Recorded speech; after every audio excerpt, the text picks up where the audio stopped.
Good evening. खुश रहो, स्वस्थ रहो, सभी को एक एक मोल आशीर्वाद। तो warm welcome to all of you. कुछ हो सकता है नए स्टूडेंट्स भी हो, तो उन सबका आज की क्लास में स्वागत है। और आज हम नया चैप्टर स्टार्ट करने जा रहे हैं विच इज एटॉमिक स्ट्रक्चर। और अच्छी बात क्या है कि ये जो चैप्टर है एटॉमिक स्ट्रक्चर, इसका पुराने चैप्टर से कोई कनेक्शन नहीं है। जो भी स्टूडेंट्स हैं, अगर उनके पुराने टॉपिक्स हो चुके हैं या नहीं हुए हैं, वो सब यहाँ से लाइव देख सकते हो। वो सब यहाँ से लाइव देख सकते हो। बट इसका ये कतई मतलब नहीं कि पुराने चैप्टर्स को हम ना करें। आगे बढ़ने पर फिर इस चैप्टर में 99% उसका कोई जरूरत नहीं है, बट 1% कहीं कहीं थोड़ा सा किसी क्वेश्चन में रोल हो सकता है। तो आपको पुराने चैप्टर्स को भी कवर करना है, जल्दी से जल्दी ठीक कवर करते हुए जाना है। और कोशिश करो जब तक ये चैप्टर कंप्लीट हो, आपका पुराना जितना भी बैकलॉग है वो भी कवर हो जाए। तो speed up your self, current भी करो, पुराना भी कवर करते जाओ, ताकि 1-2 महीने, ये चैप्टर भी लेंदी है, टाइम लगता है, अराउंड 12 to 14 चैप्टर्स का टॉपिक है। तो टाइम लगेगा, 1 मंथ कम से कम हमें इस चैप्टर में लगेगा। तो साथ साथ में आप पुराना भी करते जाइए। राइट। तो चलिए स्टार्ट करते हैं। और अब कल ईद भी है, तो सभी को ईद की बहुत बहुत शुभकामनाएं। सभी को ईद मुबारक। राइट। और वैसे आप सबकी कल आई थिंक क्लासेस भी नहीं है, तो जिनका होमवर्क पूरा है वो आराम करें, मस्ती करें। जिनका होमवर्क पूरा नहीं है वो अपना होमवर्क करें। जिनका होमवर्क ड्यू है, कुछ बैकलॉग है, वो अपना बैकलॉग कवर करके मजे करें।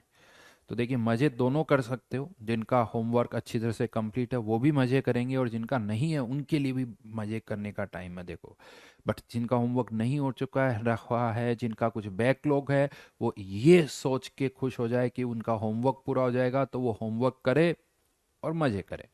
राइट। चलिए।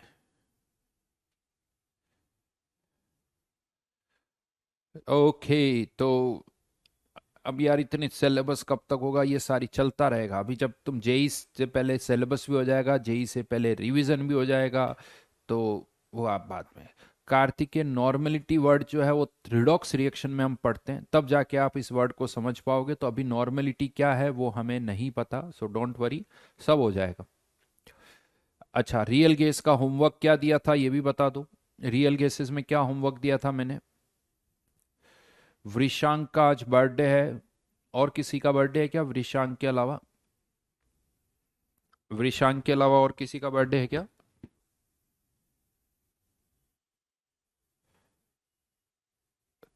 तो चलिए, वृषांक हैप्पी बर्थडे, खुश रहो, स्वस्थ रहो, मजे करो। हम्म, उल्टा। उल्टा।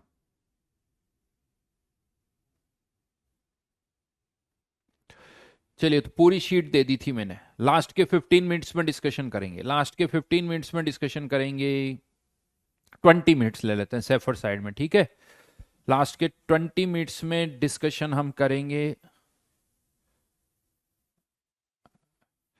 तो अब नया चैप्टर स्टार्ट करते हैं, एटॉमिक स्ट्रक्चर, जो कि डिफरेंट चैप्टर है। जो अभी तक हम चैप्टर्स कर रहे थे। इनफैक्ट देखा जाए तो मोल कॉन्सेप्ट अलग चैप्टर था, गैसेस स्टेट अलग चैप्टर है। दोनों चैप्टर भी डिफरेंट थे। मोल कॉन्सेप्ट में केमिकल रिएक्शंस थी, इसके इतने मोल से इसके कितने मोल्स बनेंगे, इस तरह के क्वेश्चंस थे। Molarity, molality, mole fraction. Gases state थोड़ा अलग चैप्टर था। In fact gases state common chapter है, फिजिक्स में भी है, केमिस्ट्री में भी है। तो gases state, PV question R T, kinetic theory of gases, ये फिजिक्स में भी आता है, केमिस्ट्री में भी आता है। तो वो एक अलग चैप्टर है। मॉल कॉन्सेप्ट एक अलग चैप्टर है। और अब हम जब बात करेंगे एटॉमिक स्ट्रक्चर, तो ये सब बेसिक चैप्टर्स है। सही बताऊं तो ये सब बेसिक चैप्टर्स है। बेसिक चैप्टर से मतलब ताकि हमारी बेसिक फंडामेंटल नॉलेज इंक्रीज हो, ताकि हम आगे चल के जब केमिस्ट्री के मेन टॉपिक्स पर आए, जैसे equilibrium, thermodynamics, electrochemistry, liquid solutions, तो वहां पर क्या होता है, ये छोटे छोटे कॉन्सेप्ट यूज होते हैं। तो वो जब हम उन चैप्टर्स को पढ़ रहे हैं, तो ये बेसिक नॉलेज होना बहुत जरूरी है। ये टर्मिनोलॉजी पता होनी चाहिए। ताकि हम वहां पर इनको अप्लाई कर सके। तो ये सब यूं कह दो फाउंडेशंस हैं, एप्लीकेशन नहीं आया अभी तक इनका। मोल का एप्लीकेशन, कंसंट्रेशन टर्म का application, PV equals to NRT का एप्लीकेशन, इनका एप्लीकेशन आप वहां देखोगे तो ये सब फाउंडेशन बेसिक चैप्टर्स है, राइट। एक बिल्डिंग की फाउंडेशन है, ये आपकी स्ट्रांग होनी चाहिए, तो इस पर आप अच्छी बड़ी बिल्डिंग कंस्ट्रक्ट कर सकते हो। अदरवाइज ऊपर की बिल्डिंग नहीं बन पाएगी। यानी चाहे ऊपर की बिल्डिंग छोटी बनानी हो बड़ी बनानी हो, फाउंडेशन आपकी स्ट्रांग होनी चाहिए, तो वो बहुत जरूरी है। तो चलिए स्टार्ट करते हैं। हेडिंग डाल दीजिए सुंदर सी, atomic structure. Atomic structure, right. तो अब ये जो चैप्टर है, एक तो इसके नाम से ही हमें समझ में आ रहा है कि इस चैप्टर में हम क्या पढ़ने वाले हैं। ऑब्वियसली बात है, एटॉमिक स्ट्रक्चर यानी स्ट्रक्चर ऑफ एटम्स। तो एक सीधी सी लाइन लिख लीजिए यहां पर, this chapter mainly deals with mainly deals with structure of atom।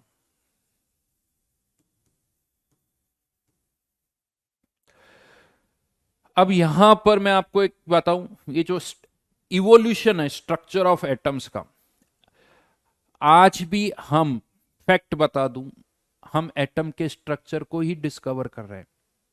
अभी भी ये प्रोसेस चल रहा है, एंड नहीं हुआ है। आप लोगों की जानकारी के लिए बता दूं, टिल डेट भी अभी बहुत सारे कंफ्यूजन्स हैं about the structure of atom. और ये स्टार्ट कब हुआ था, यूं कह सकते हो ये स्टार्ट हुए हुए अराउंड मोर देन 200 ईयर्स हो चुके हैं। मोर देन 200 ईयर्स हो चुके हैं।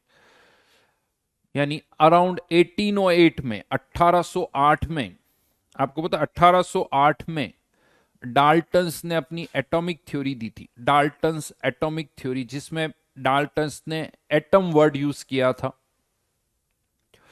और डाल्टन ने यह कहा था कि हर एक सब्सटेंस का जो स्मॉलेस्ट पार्ट होता है दैट इज एन एटम, उसको उन्होंने क्या कहा था, एटम कहा था। और उससे रिलेटेड कि एटम को ना तो क्रिएट किया जा सकता है ना हम डिस्ट्रॉय कर सकते हैं। ये अलग बात है कि आज की डेट में हम एटम को क्रिएट भी कर सकते हैं, एटम को डिस्ट्रॉय भी किया जा सकता है, जो न्यूक्लियर रिएक्शंस होती है। बट हाँ, 1808 में उसने कहा था कि एटम को, और नॉर्मली तो देखो आप एटम को ना तो क्रिएट कर सकते हो ना एटम को डिस्ट्रॉय कर सकते हो, वो अलग बात है, न्यूक्लियर रिएक्टर्स और वो हाई फाई चीजें अलग है। अदरवाइज डेली लाइफ में हम ना तो किसी एटम को क्रिएट कर सकते हैं ना किसी एटम को डिस्ट्रॉय कर सकते हैं। हाँ, उनको रीअरेंज जरूर हम कर सकते हैं।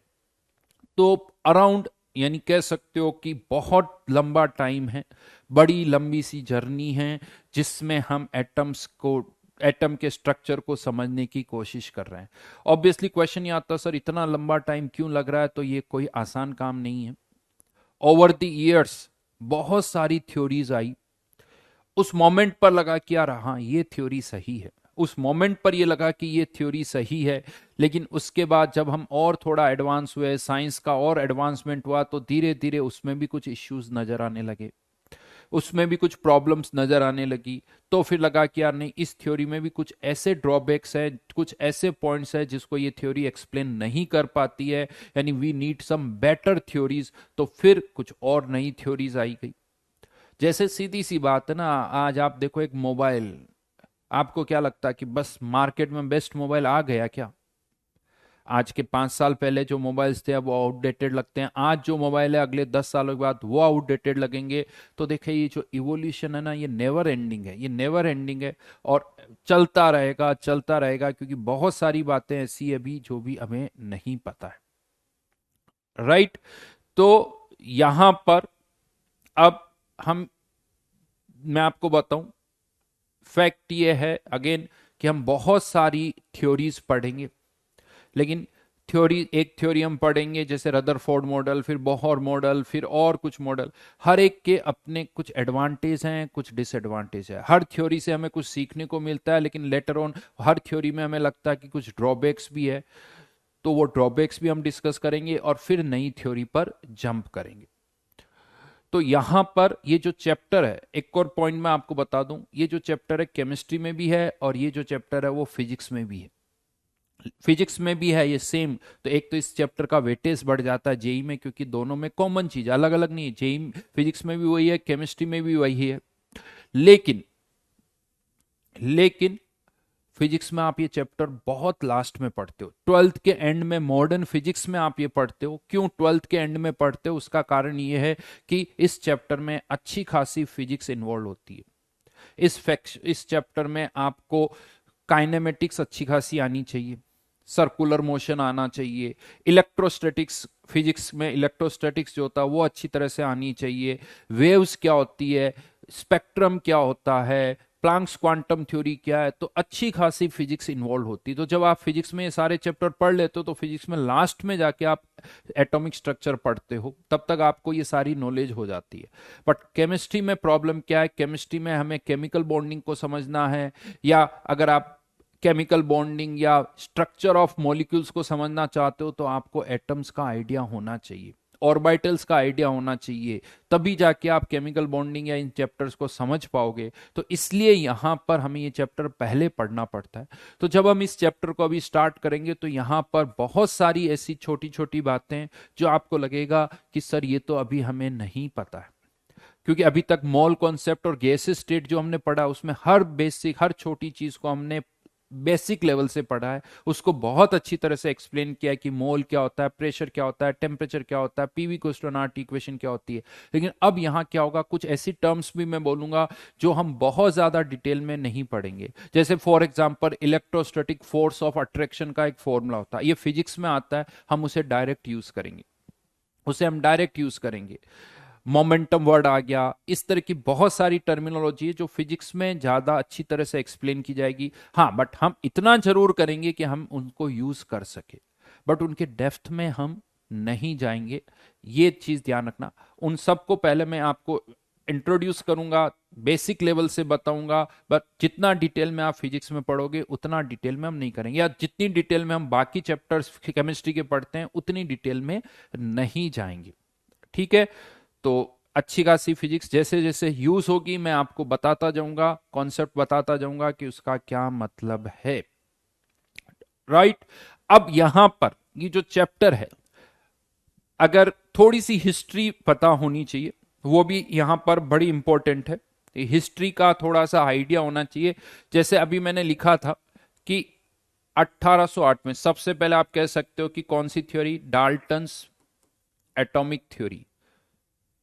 एटॉमिक थ्योरी जो कि कौन से ईयर में आई? 1808। इसका कोई स्टेटमेंट नहीं लिख रहे हैं, जस्ट एक आइडिया दे रहा हूं आपको कि कितना जो टाइमलाइन है वो क्या है। तो डाल्टन्स एटॉमिक थ्योरी 1808 में। तब तक यूं कह दो कि हमें तो डाल्टन्स एटॉमिक थ्योरी जब आई थी तब यही नहीं पता था कि एक एटम के अंदर इलेक्ट्रॉन प्रोटॉन है भी कुछ होते हैं। उसके बाद कह सकते हो इन 19th सेंचुरी, ऑब्वियसली 1800 से 1900 मतलब इन 19th सेंचुरी बहुत सारे एक्सपेरिमेंट्स हुए। और इस पीरियड में यूं कह सकते हो फेराडे ने, गोल्डस्टीन ने, बहुत सारे साइंटिस्ट हैं जिन्होंने देखा कि यार कुछ रेस भी होती, कैथोड रेस, कैनाल रेस, जिनमें नेगेटिव और पॉजिटिव चार्ज पार्टिकल्स भी होते हैं। तो इस तरह की कैथोड और एनोड रेस और इन सब को ऑब्जर्व किया गया, और फाइनली इन सब से ये पता चला कि जो भी एटम होता है उसके अंदर, एक एटम के अंदर कुछ सब एटॉमिक पार्टिकल्स भी होते हैं। और इन सब एटॉमिक पार्टिकल्स को हम क्या कहते हैं? Electron, proton, neutron. हम इनकी डिटेल में नहीं जा रहे हैं अभी, क्योंकि ये हमारा इस चैप्टर का मेन पार्ट नहीं है। बट इस 19th सेंचुरी कह सकते हो आप, यानी अराउंड 1800 से 1900 तक हमें यह पता चल गया कि एक एटम के अंदर इलेक्ट्रॉन, प्रोटॉन और इस तरह के न्यूट्रॉन भी एग्जिस्ट करते हैं। समथिंग अराउंड कह सकते हो 1897 में जे जे थॉमसन ने इलेक्ट्रॉन डिस्कवर किया था, discovery of electron by J J Thomson. इसका क्रेडिट जे जे थॉमसन को जाता है 1897 में। लेकिन एक चीज मैं बता दूं, ठीक है वो फाइनल प्रूफ है, बट उससे पहले भी फेराडे ने और इन्होंने भी बहुत कुछ कंट्रीब्यूट किया था। तो अराउंड 1897 में एक फाइनल कंफर्मेशन जो कहते हैं ना, प्रूफ जो दिया वो जे जे थॉमसन ने दिया। और जे जे थॉमसन ने कह सकते हो इलेक्ट्रॉन का ई बाई एम इलेक्ट्रॉन और मास का रेशियो फाइंड आउट किया। इसका एक एक्सपेरिमेंट किया था जिससे हम इलेक्ट्रॉन पर चार्ज डिवाइडेड बाय मास का रेशियो फाइंड आउट किया। देन उसके बाद जहां तक बात करें प्रोटॉन की, प्रोटॉन को किसने डिस्कवर किया था? प्रोटॉन को डिस्कवर किया था रदरफोर्ड ने, और बाय रदरफोर्ड। हाँ, लेकिन उसका जो प्रूफ एक तरह से मिला था वो नॉर्मली हम कहते हैं 1920। देखिए थोड़ा अजीब सा आपको लगेगा, उससे पहले रदरफोर्ड ने ये कह तो दिया था कि एक एटम के अंदर प्रोटॉन होता है, लेकिन कंफर्मेशन जो आया ना, एक्सपेरिमेंटल प्रूफ जो आया वो 1920 में था। और अगर हम बात करें न्यूट्रॉन की, अगर हम न्यूट्रॉन की बात करें तो neutron is discovery of neutron by James Chadwick, James Chadwick. और ये फाइनली हमें पता चला 1932 में। इसका मतलब ये नहीं कि न्यूट्रॉन का आइडिया नहीं था। अराउंड 1910-15 में रदरफोर्ड ने, बोहर ने अपनी थ्योरीज में न्यूट्रॉन वर्ड यूज किया, लेकिन उसका फाइनल प्रूफ जो मिला कि देखो ये इसका प्रूफ है, वो कब जाके मिला? 1932 में, जेम्स चैडविक। राइट? तो इस तरह से। और देखिए एक और चीज मैं बता दूं, पहले ऐसा तो था नहीं कि व्हाट्सअप था कि आज कुछ डिस्कवर हुआ और 5 मिनट में दुनिया में पता चल जाएगा। ऐसा कुछ कम्युनिकेशन तो था नहीं। आप सोचो कैसे इंफॉर्मेशन उस टाइम पर ट्रेवल करती होगी। वही कबूतर जा जा जा वाली बातें है ना, इस टाइप से ही। और क्या है, या तो कोई ट्रेनें भी, ट्रेन्स नहीं थी, बसेस। तो इस तरह से इंफॉर्मेशन पहले ट्रेवल करना बहुत मुश्किल था। तो ये कुछ इंफॉर्मेशन है, इसमें कुछ कुछ कंफ्यूजन भी होता है, कोई गोल्डस्टीन, कोई रदरफोर्ड, इस तरह से भी confusion. So don't worry, JEE Mains है, हिस्ट्री का पेपर नहीं है, तो जस्ट मैंने आपको आइडिया दिया, नॉर्मली ये लिखा हुआ है। तो और भी साइंटिस्ट थे जिन्होंने कुछ ना कुछ इनमें कंट्रीब्यूट किया है। तो ये एक आइडिया मैं दे रहा हूं, जस्ट एक आइडिया आपको दे रहा हूं। तो फाइनली ये हुआ कि एक एटम के अंदर हमें पता चल गया कि इलेक्ट्रॉन भी होता है, प्रोटॉन भी होता है, न्यूट्रॉन भी होता है। तो अगेन ये कह सकते हो कि after discovery of these sub atomic particles, सब एटॉमिक पार्टिकल्स, एक सभी साइंटिस्ट में ऑब्वियसली एक यूं कह दो कि क्यूरियोसिटी डेवलप हो गई कि यार एक एटम के अंदर इलेक्ट्रॉन, न्यूट्रॉन, प्रोटॉन होते हैं, तो ये अपने आप को डिस्ट्रीब्यूट कैसे करते हैं? एक एटम के अंदर इलेक्ट्रॉन, न्यूट्रॉन कैसे डिस्ट्रीब्यूट होते हैं? कौन कहां प्रेजेंट होता है? इनका अरेंजमेंट क्या होता है? ये एक ऑब्वियस क्वेश्चन सबके माइंड में आते हैं। यानी बेसिकली एक एटम का स्ट्रक्चर क्या होता है? तो सबसे पहले एक एटम के स्ट्रक्चर की जो सबसे पहले थ्योरी दी गई, वो दी गई थी थॉमसन ने। थॉमसन ने अपना एक मॉडल दिया, थॉमसन एटॉमिक मॉडल जिसे हम बोलते हैं, थॉमसन एटॉमिक मॉडल इन 1898। 1898 यानी 1897 में थॉमसन ने इलेक्ट्रॉन को डिस्कवर किया था, और इलेक्ट्रॉन को डिस्कवर करने के बाद 1898 में थॉमसन ने अपना एक एटॉमिक मॉडल दिया। हाँ, इसके बहुत सारे नाम भी हैं, वो भी हम बात करेंगे भी। और ये बड़ा सिंपल सा एक मॉडल था एटम का, जिसमें थॉमसन ने क्या कहा कि एक एटम जो होता है वो स्फेरिकल होता है शेप में, स्फेरिकल शेप का होता है। और तब तक इलेक्ट्रॉन, प्रोटॉन, इनका आइडिया लग गया था कि नेगेटिव चार्ज पार्टिकल भी होते हैं, पॉजिटिव चार्ज पार्टिकल भी होते हैं, और एक एटम टोटल न्यूट्रल होता है। तो थॉमसन ने ये कहा कि यार ये जो पॉजिटिव चार्ज जो होता है वो तो एक एटम में पूरा इक्वली डिस्ट्रीब्यूट हो जाता है।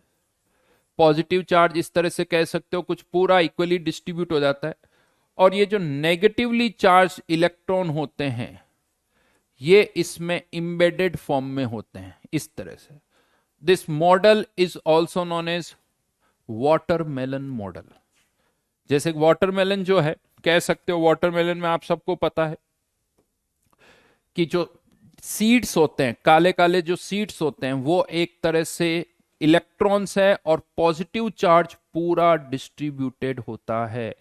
इसीलिए थॉमसन मॉडल को वाटरमेलन मॉडल भी कहा जाता है, या और भी नाम है इसके, watermelon model, plum pudding model, ये भी इसी तरह की एक कह सकते हो कि नाम है, watermelon, plum pudding model,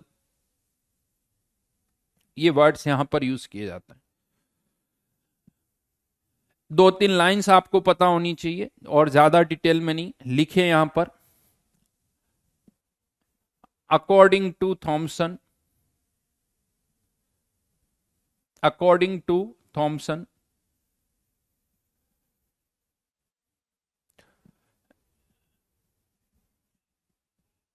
an atom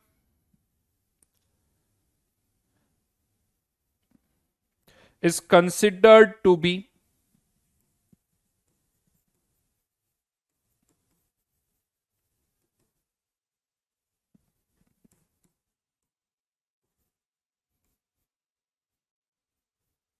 spherical in nature,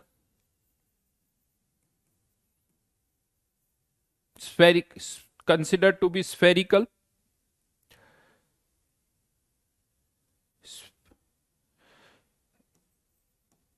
in which spherical in shape, in which positive charge is distributed throughout the sphere,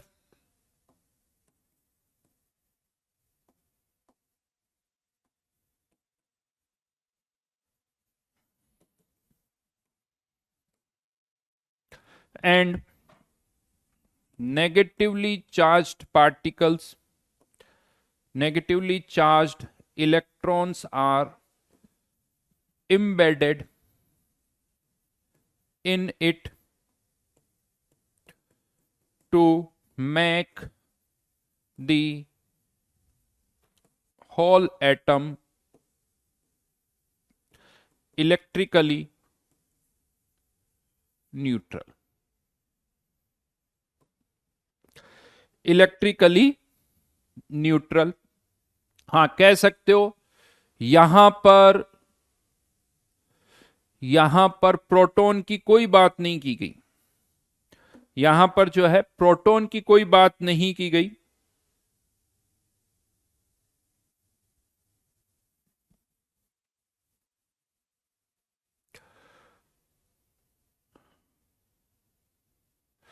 date. अच्छा, एक और चीज बता दूं, ये ईयर्स में ऐसे ही लिख रहा हूं, ये कोई पूछता नहीं है, राइट।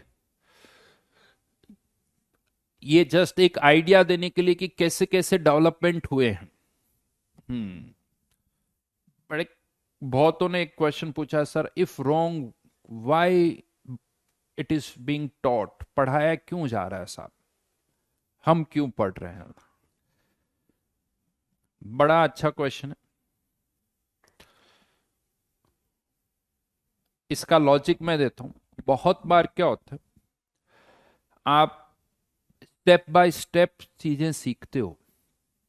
अगर डायरेक्ट मैं आपको लेटेस्ट मॉडल पे चले जाऊंगा ना, तो आप पूछोगे सर ऐसे क्यों सोच रहे हैं, ये भी तो सोच सकते थे, मैं ऐसे सोचूं तो क्या गड़बड़ है। तो आप फिर रिवर्स में आओगे। हर एक स्टेप में हमें कुछ सीखने को मिलता है, हमारा थॉट की डायरेक्शन मिलती कि हमें क्यों ऐसा सोचना है, ऐसा क्यों सोच रहे हैं हम। थॉमसन मॉडल से हमें कुछ पता चलता है कि यार इसमें ये गलत है, उससे हमें एक नई डायरेक्शन मिलती है कि यार देखो ये गलत है, ऐसे सोचना चाहिए। फिर नए मॉडल में भी लगता है कि यार इसमें ये प्रॉब्लम फंस रही है, तो हमें ऐसे करना चाहिए। इस तरह से हम धीरे धीरे लाइफ में सीखते हैं। ये जिंदगी भी ऐसी है बेटा, ये जिंदगी भी वैसी है। हम खुद एक्सपीरियंस करते ना, तभी बातें समझ में आती है। अगर मैं डायरेक्ट कह दूं कि ये सब बेकार थे, ये करो, तो आपको बहुत ऐसे भी तो सोच सकता हूं, इसमें क्या गलत है, फिर बाद में समझ अच्छा इसमें ये गलत था इसीलिए ऐसे नहीं सोचना है। इसलिए ये सारी बातें आपको पता होनी चाहिए, इससे बहुत कुछ समझ में आएगा। और जिंदगी में ये ध्यान रखना, आपको पता है इवन बड़ी बड़ी इंडस्ट्रीज में, इवन सिलिकॉन वैली में, इन सब में पता है बहुत बार ऐसे लोगों को की भी बड़ी इंपॉर्टेंस होती, बड़ी बड़ी कंपनीज ऐसे लोगों को बहुत इंपॉर्टेंस देती है जिनके बहुत सारे प्रोजेक्ट्स, बहुत सारे स्टार्टअप्स फेल हो जाते हैं। उसका कारण मैं बताऊं, एक तो उन्हें पता है कि ये कोई भी आदमी अगर कोई काम करता है तो 100% सक्सेस किसी को नहीं मिलती। बहुत सारे ऐसे एग्जाम्पल्स हैं जहां पर इवन आप इलॉन मस्क को ले लो, तो इलॉन मस्क की जो स्पेस एक्स कंपनी है, एक टाइम पर वो उसके पता नहीं कितने रॉकेट फेल हो गए थे, इट वाज अबाउट टू मतलब एंड, कंपनी खत्म होने वाली थी, तब जाके वो चल पड़ी। ऐसे बहुत सारे एग्जाम्पल्स हैं। तो एक तो ये है कि आपने अगर, इंपॉर्टेंट पार्ट ये कि अगर इफ यू हैव फेल्ड तो आपको ये पता होता है कि क्या गलतियां हो रही है, किस गलती के कारण ये फेल हुआ है, तो वो फेल्योर क्यों होते हैं वो आपको पता होना चाहिए, ताकि आप आगे वो गलतियां ना करो। इसीलिए ये जो सारे मॉडल्स आपको बताए जा रहे हैं वो इसलिए बताया जा रहा है कि देखो इस मॉडल में ये गड़बड़ है, ताकि नेक्स्ट टाइम आप इस तरह की गलतियां ना करो, आपको पहले से पता हो कि हाँ यार ये तो गलत है।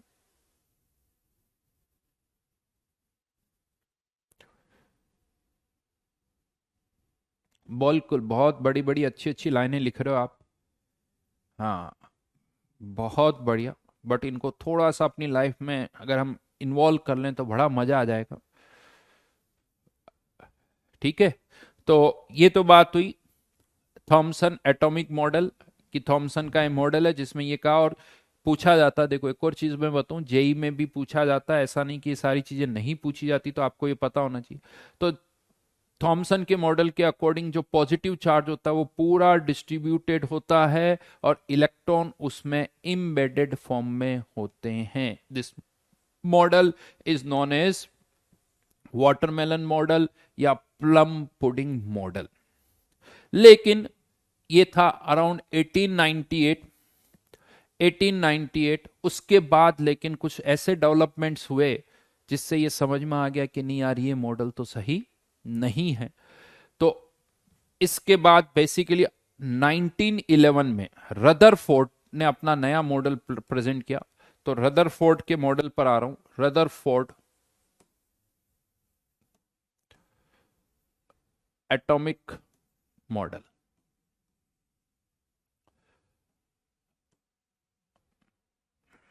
1911, अभी ये बड़ी लंबी चेन, अभी बहुत कुछ सीखने को मिलेगा बेटा, धीरे धीरे चलेगा। तो 1911 आप सोचो, अच्छा खासा टाइम हो गया, 1898 से 1911 तक हम आ गए। ये बड़ी इंटरेस्टिंग स्टोरी है रदरफोर्ड एटॉमिक मॉडल की। रदरफोर्ड के लिए फेमस था कि रदरफोर्ड जो ना, कोई भी एक्सपेरिमेंटल मेजरमेंट करना है तो रदरफोर्ड उसका सेटअप करने में यूं कह दो एक्सपर्ट था। देखिए, एक्सपेरिमेंटली कोई भी चीज एग्जैक्टली फाइंड आउट करना, बहुत एक्यूरेसी से फाइंड आउट करना बड़ा मुश्किल काम होता है। हम तो बड़ा आसानी से बोल देते हैं। आप सोचो लाइट की स्पीड कोई कैसे मेजर कर सकता है यार, 3 × 10⁸ यहां अगर आप कहो कि मैं दौड़ रहा हूं, चल मेरी स्पीड मेजर कर, आप सोचो मेरी स्पीड कितनी मुश्किल है मेजर करना। चलो वो तो फिर भी आप कह लोगे, देखो सर आप यहां से यहां 10 मिनट में पहुंच गए तो आपकी स्पीड इतनी है, ये है। बट लाइट जो कि इतनी स्पीड से मूव करती है, आप सोच सकते हो कोई कैसे उसकी स्पीड को मेजर कर सकता, बट किया है लोगों ने। क्या सेटअप किया होगा सोचो उन दोनों। और आज से 100 साल पहले जिन्होंने जो डेटा मेजर किया आज भी वो सही है, आज भी वो सही है। सोचो साइंस कितनी डेवलप हो गई, लेकिन उन्होंने जो डेटा दिया था वो एग्जैक्टली आज भी वही है। तो बड़ा मुश्किल काम है, बहुत मुश्किल काम है। तो एक्सपेरिमेंटली कुछ भी मेजर करना इतना आसान नहीं।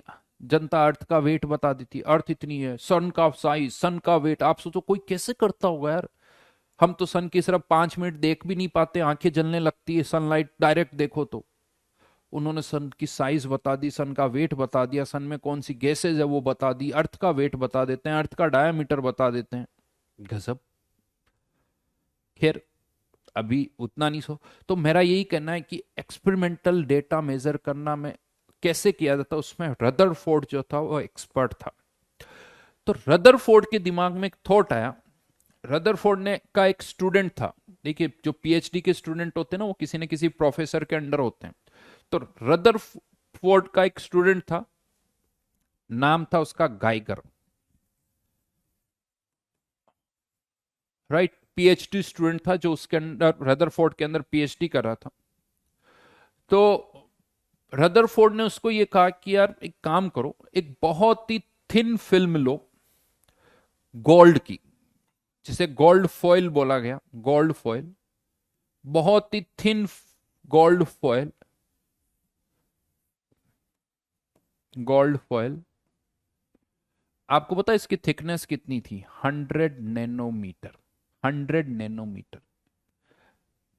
ये कितनी थिन है उसको आप मेरे हिसाब से इमेजिन नहीं कर सकते हो। आपने कभी देखा है जो स्वीट्स होती, मिठाइयां होती है, काजू की कतली स्पेशली, उस पर सिल्वर फॉइल चिपका हुआ रहता है। सोचो आपने कभी उसको पकड़ने की कोशिश की, वो हाथ में नहीं आता, हाथ में नहीं आता, वो बहुत फाइन होता है, बहुत फाइन, बहुत पतला होता है। ये गोल्ड फॉइल 100 नैनोमीटर, उससे भी फाइन है, उठा उससे भी फाइन है। इस गोल्ड फॉइल, इतनी थिन गोल्ड फॉइल बनाना उस टाइम पर, वही अपने आप में एक चैलेंज था।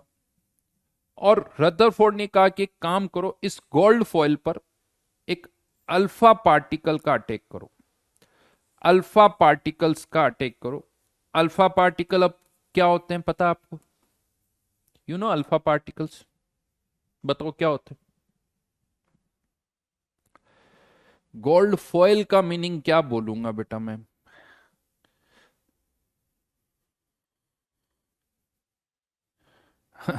अमन कह रहा है सर ये काजू की कतली या मिठाइयों वाला एग्जाम्पल मत लिया करो। बात तो बेटा बिल्कुल सही है तुम्हारी, लेकिन क्या करो, अभी समझाने के लिए जरूरत थी, बाकी मैं भी अवॉइड करता हूँ, खासकर खाने वाली चीजों के नाम नहीं लेता हूँ। बिल्कुल सही कहा, अल्फा पार्टिकल यानी हीलियम+2। जो रेडियो एक्टिव सब्सटेंस होते हैं ना, रेडियो एक्टिव सब्सटेंस, पोलोनियम या इस तरह के, ये रेडियो एक्टिव सब्सटेंस पोलोनियम, ये अल्फा बीटा पार्टिकल्स एमिट करते हैं, अल्फा बीटा पार्टिकल्स एमिट करते हैं। तो एक कोई रेडियो एक्टिव सब्सटेंस लिया, रेडियो एक्टिव सब्सटेंस जो कि अल्फा पार्टिकल एमिट करता है, अल्फा पार्टिकल एमिट करता है। और ये जो अल्फा पार्टिकल्स है, इनको किसके ऊपर अटैक, इनका अटैक किस पर किया गया? इस गोल्ड फॉइल पर। और रदरफोर्ड ने उसके स्टूडेंट गाइगर को ये कहा कि यार एक काम करो, ये देखो कि ये जो अल्फा पार्टिकल्स है, अल्फा पार्टिकल, ये इस गोल्ड फॉइल से टकराने के बाद किस कहां जाते हैं, गोल्ड फॉइल से टकराने के बाद कहां जाते हैं, ये पता करो।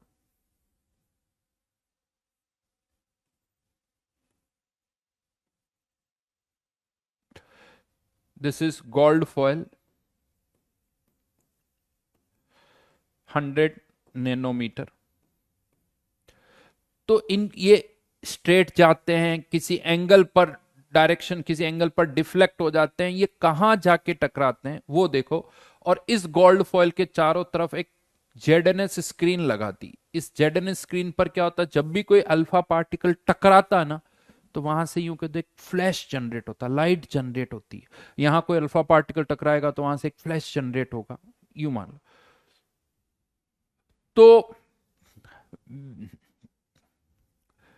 तो यहां पर ये जेडएनएस स्क्रीन है, ये गोल्ड फॉइल है। और गाइगर को ये कहा एक डार्क रूम, एकदम अंधेरा, ताकि छोटी सी भी फ्लैश जनरेट हो तो वो दिख जाए। उस अंधेरे कमरे में जहां कोई लाइट नहीं है, अल्फा पार्टिकल से अटैक किया गया। और गाइगर को कहा कि यार चेक करो कि अल्फा पार्टिकल्स कहाँ टकरा रहे हैं, कहाँ टकरा रहे हैं। ठीक है भाई, गाइगर तो उसके अंदर स्टडी कर रहा था तो उसे ये सब करना ही था। तो गाइगर ने देखा कि यार मोस्टली अल्फा पार्टिकल यहीं सामने कहीं टकरा जाते हैं, इसी के सामने यहां पर इस पर्टिकुलर पोर्शन। कुछ अल्फा पार्टिकल्स थोड़े बहुत किसी कुछ डिफ्लेक्ट हो गए, थोड़े बहुत इस तरह से, थोड़े बहुत अल्फा पार्टिकल इधर उधर जाके टकरा गए। तो ये एक कह सकते हो कि कुछ स्ट्रेंज नहीं था, नॉर्मल था। आप में से किसी ने पूछा कि सर गोल्ड फॉइल ही क्यों ली गई? तो देखो गोल्ड अच्छा खासा, मैं एक और वर्ड बोलूंगा फिर, लेकिन उसका मतलब और पूछोगे। गोल्ड की ऐसी पतली, यूं कह दो कि शीट बनाई जा सकती, बहुत पतली शीट गोल्ड की बनाई जा सकती है, बाकी मेटल्स की बनाने में मुश्किल होती। गोल्ड हाईली मेलिएबल होता है, इसलिए ऐसा किया जाता है। गोल्ड की ज्वेलरीज क्यों बनती? क्योंकि गोल्ड मेलिएबल होता है, उसे किसी भी शेप में पतला भी तो करना आसान होता है, वो इजीली नहीं टूटता। Right, malleable is highly malleable. तो यहां पर गाइगर ने बहुत दिनों तक गाइगर देखता रहा। गाइगर के पास यूं तो माइक्रोस्कोप था, तो माइक्रोस्कोप लगा के देखता रहा कि यार क्या यहां से अल्फा पार्टिकल आ रहे हैं। वो देखता रहा कि यहां कोई अल्फा पार्टिकल टकरा रहा है क्या, यहां कोई टकरा रहा है, यहां कोई टकरा रहा है। तो उसने नोटिस किया कि ज्यादातर अल्फा पार्टिकल तो सीधे सीधे टकरा गए साहब। ज्यादातर अल्फा पार्टिकल जो है वो सीधे सीधे टकरा गए। तो वो कुछ दिनों के बाद वापस रदरफोर्ड के पास आया। बेटा सुनते रहो, अभी इधर उधर के कंट्रोल करो, मैं जो बोल रहा हूं बस उसको सुनो, दैट्स इट। गोल्ड क्यों यूज किया ये भी तो कर सकते हैं, ये सुनते रहो अच्छी तरह से, है ना। जो काम की चीजें सब बता दूंगा, जो नहीं बता रहा हूं वो काम की नहीं है, उससे कोई मतलब नहीं है। ओके, तो दिमाग मैं जो बता रहा हूं बस उतना ही सोचो। तो अब यहां पर गाइगर थोड़े दिनों के बाद रदरफोर्ड के पास आया और रदरफोर्ड को बताया कि सर कुछ भी स्पेशल नहीं हो रहा है, मोस्टली अल्फा पार्टिकल, क्योंकि ये बहुत थिन फॉइल है, बहुत ही थिन है, तो सीधे सीधे इसको क्रॉस करके सीधे सीधे निकल गए। तो रदरफोर्ड ने पता नहीं गाइगर को ये कहा कि एक काम करो यार, तुम जिस डायरेक्शन से अल्फा पार्टिकल को भेज रहे हो ना, उसी डायरेक्शन में देखो कि क्या कोई अल्फा पार्टिकल वापस रिटर्न होता है क्या, क्या कोई अल्फा पार्टिकल वापस रिटर्न होता है क्या। तो गाइगर फिर से गया और जिस डायरेक्शन से अल्फा पार्टिकल्स आ रहे थे, अब गाइगर ने यहां इस पर्टिकुलर पोर्शन में देखा, एग्जैक्टली यहां पर, कि क्या कोई अल्फा पार्टिकल इस पेपर से, थिन फॉइल से जो कि बहुत ज्यादा थिन है, क्या वापस इससे टकरा के रिटर्न हो रहा है।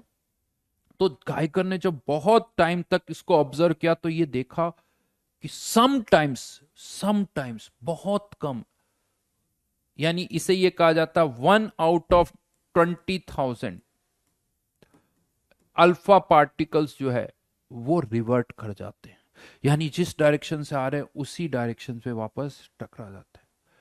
ये एक यूं कह दो कि बहुत सरप्राइजिंग रिजल्ट था, एक शॉकिंग रिजल्ट, सरप्राइजिंग रिजल्ट था। यूं कहा जाता है कि गाइगर भागता हुआ रदरफोर्ड के पास आया। ये जब उसने देखा तो वो भागता हुआ रदरफोर्ड के पास आया और उसने ये कहा कि सर समटाइम्स कुछ अल्फा पार्टिकल वापस रिटर्न हो रहे हैं, अल्फा पार्टिकल रिटर्न हो। ये क्यों कितना सरप्राइजिंग है उसका एक आइडिया आपको देता हूं। क्योंकि ये गोल्ड फॉइल बहुत थिन है और अल्फा पार्टिकल जो आ रहे हैं ना उनकी स्पीड अच्छी खासी है, अल्फा पार्टिकल जो आ रहे हैं ना उनकी स्पीड अच्छी खासी है। ये बेसिकली वही बात हो गई कि एक कागज का पेपर रखा हुआ है और उस पर किसी ने गन से बुलेट फायर की और वो बुलेट एक कागज के पेपर से टकरा के वापस लौट गई। ये उतना ही सरप्राइजिंग है, राइट। या किसी साउथ इंडियन मूवी में नहीं देखते तो बड़े बड़े इंटरेस्टिंग से एक्शंस होते हैं ना, आदमी बुलेट का रास्ता चेंज कर देता है, इधर से उधर घुमा देता है, बुलेट आती पकड़ के वापस फेंक देता है, जो भी है, नहीं। या एक साउथ इंडियन मूवी में मैंने देखा था कि पहले वो एक ब्लेड फेंकता है, फिर एक बुलेट चलाता है, वो ब्लेड से बुलेट कट के दो अलग अलग डायरेक्शन में चली जाती है और एक साथ दो।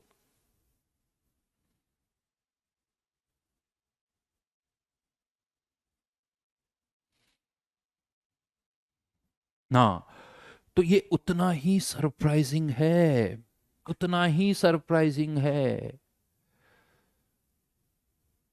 कि एक कागज से बुलेट्स टकरा के लौटे। तो ये बात रदरफोर्ड को उसने बताई।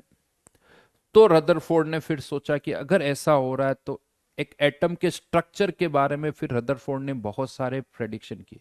तो अब ये तो एक्सपेरिमेंट था रदरफोर्ड का, और रदरफोर्ड ने इसके अलावा गोल्ड फॉइल और कुछ और फॉइल्स के साथ भी एक्सपेरिमेंट्स किए, केवल गोल्ड के साथ नहीं, और भी कुछ फॉइल्स, प्लेटिनम या और भी कुछ फॉइल्स बनाई, और उन सब के साथ भी इस तरह के बहुत सारे एक्सपेरिमेंट्स किए।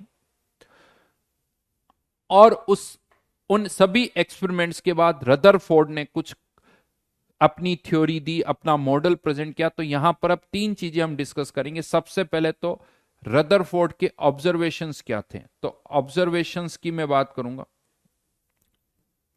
Observations of Rutherford experiment, Rutherford experiment observations क्या है, पहले हम उसकी बात करेंगे, राइट। और कोशिश मेरी ये रहेगी कि ये लैंग्वेज एनसीईआरटी की हो, क्योंकि कभी कभी ऐसा आता ना कि बताओ इनमें से कौन सा स्टेटमेंट सही है कौन सा गलत है। तो एनसीईआरटी के स्टेटमेंट्स ही पता हो तो वो ज्यादा अच्छा है। तो लिखिए फर्स्ट स्टेटमेंट, यहां पर आप लिखिए most of the alpha particles, most of the alpha particles, लिखते जाओ, पास्ट अनडिफ्लेक्टेड,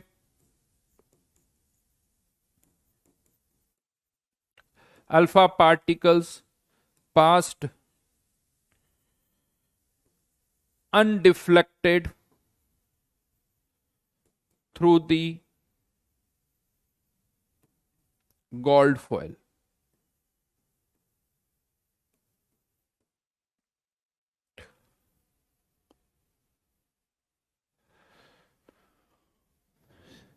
सेकंड ऑब्जर्वेशन, कुछ अल्फा पार्टिकल्स जो है वो कुछ कुछ एंगल से डिफ्लेक्ट हो गए। फ्यू अल्फा पार्टिकल्स या small fraction of alpha particles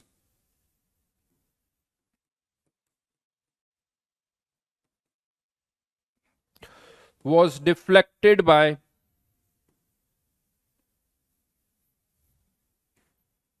small angles, कुछ कुछ एंगल से वो डिफ्लेक्ट हो गए। और third one, 1 out of 20,000 alpha particles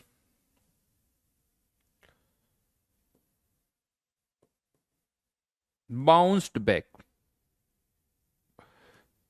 यानी deflected by 180 degree, deflected by 180 degree. ये रदरफोर्ड एक्सपेरिमेंट्स के रिजल्ट्स, ऑब्जर्वेशंस हैं। 1 2 3, 1 2 3, एज इट इज याद रखना इसको, वही लैंग्वेज हम लिख रहे हैं। तो रदरफोर्ड ने सबसे पहले तो ये ऑब्जर्व किया कि हाँ ऐसा कुछ हो रहा है, और इसके बेसिस पर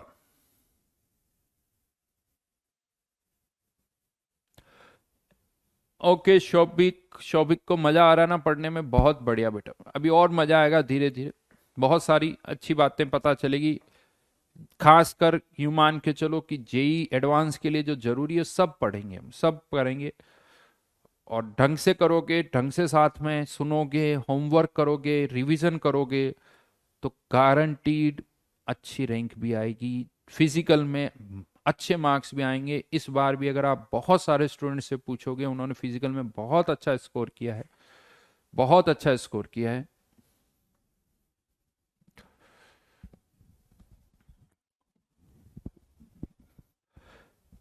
अभी तो ये ऑब्जर्वेशन है बेटा, इनमें एक्सप्लेनेशन कुछ भी नहीं है, ये केवल मैंने क्या बताया है, ऑब्जर्वेशन क्या हुआ है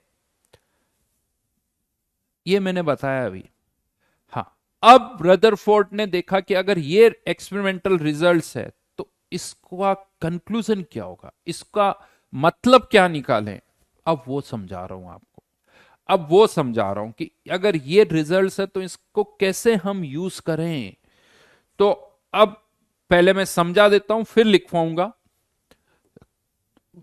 लिखवाऊंगा इस चीज को। बट हाँ, ये ऑब्जर्वेशंस थे। अब हम बात करेंगे कंक्लूजन्स की। Conclusion of Rutherford experiments.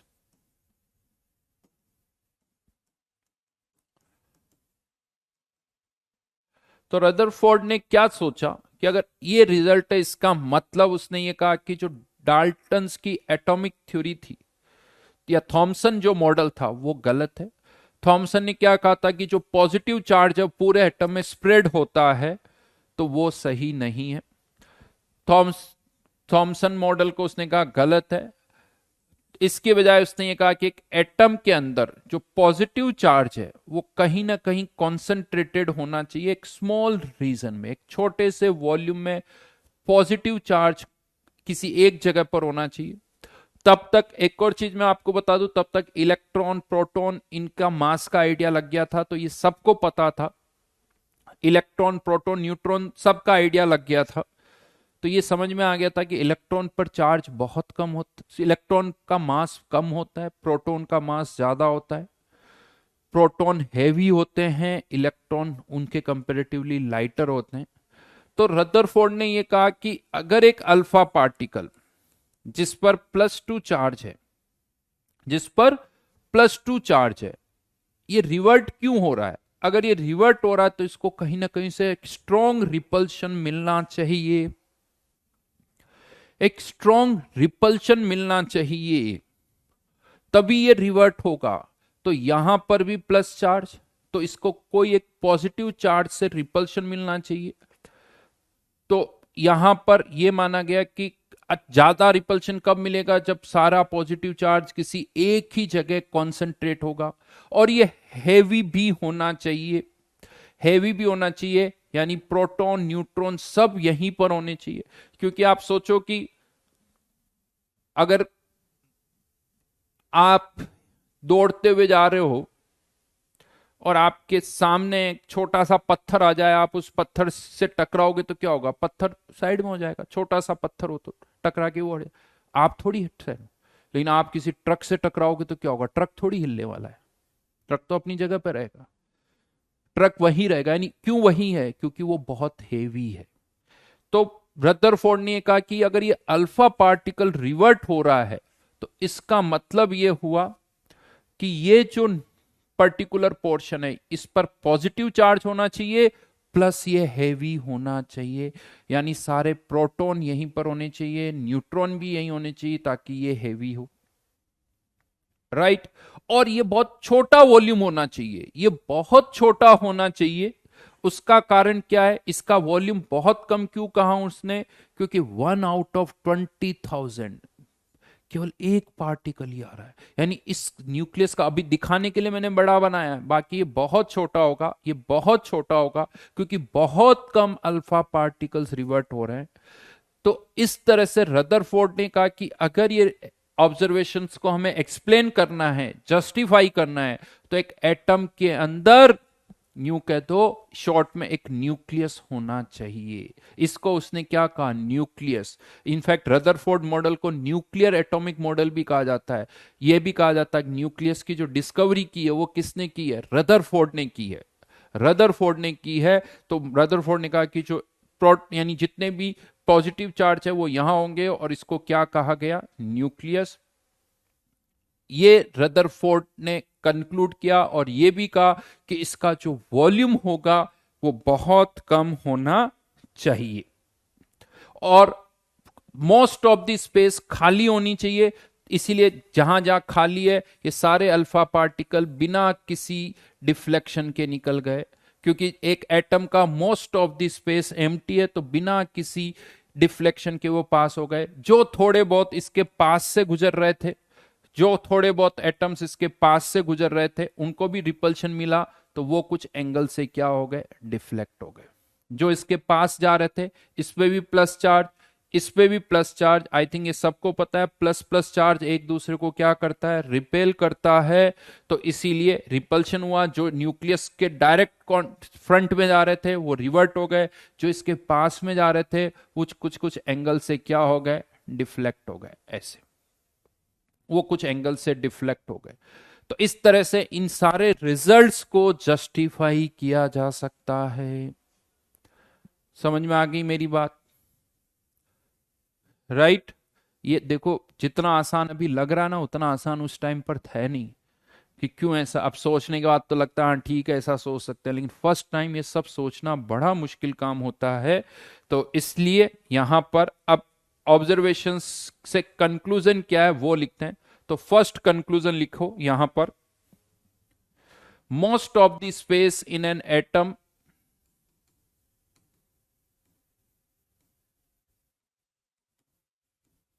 most of the space in an atom is empty, as most of the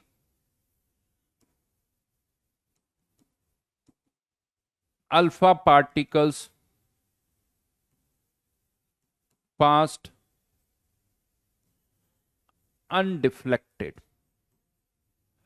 most of the alpha particles past undeflected, इसीलिए एक एटम की ज्यादातर जगह खाली होनी चाहिए। इसको ऐसे भी कहा जाता है कि एक फुटबॉल का फील्ड है और उस पर एक मक्खी बैठी हुई है ना, मक्खी, वो न्यूक्लियस है। फुटबॉल का फील्ड अगर पूरा एटम है तो एक मक्खी जो बैठी हुई है वो एक न्यूक्लियस के बराबर है। इतना छोटा होता है वो न्यूक्लियस, वो इतना छोटा होता है। इवन रदरफोर्ड ने उसकी रेडियस को भी निकाला है, रेडियस के बारे में भी कमेंट किया है, वो भी मैं आपको बताऊंगा, राइट? तो मतलब इतना छोटा होता, अगर आप सही में, ये तो बड़ा डायग्राम दिखा रहा हूं, एक फुटबॉल के फील्ड में एक मक्खी अगर बैठी हुई है तो वो इतनी छोटी होती। हम्म।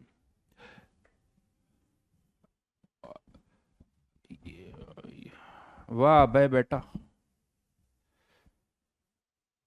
बेटा अभय तुम्हें लगता है अभी तक फेंकने वाले ही मिले होंगे?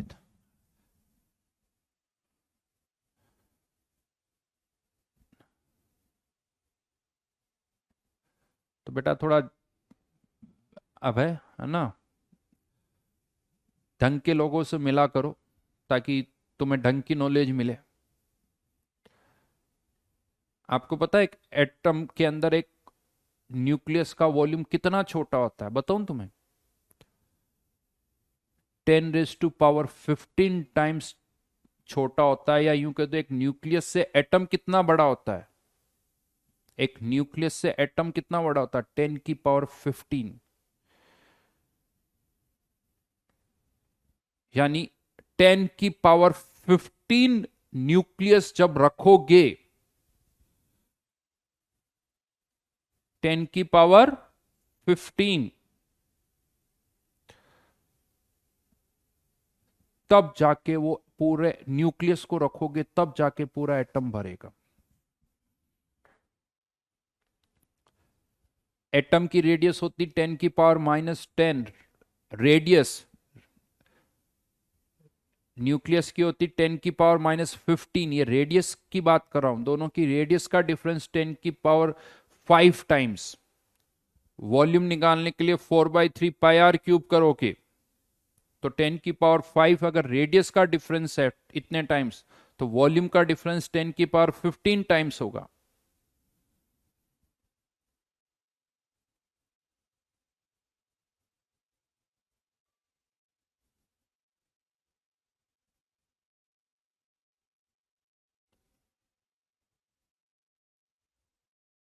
राइट? अब तुम हिसाब लगा लेना बेटा।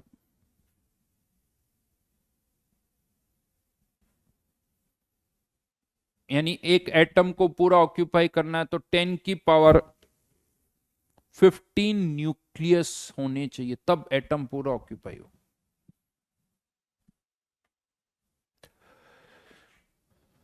समझ में आई बात?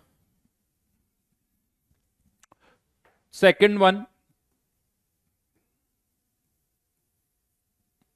Second experiment,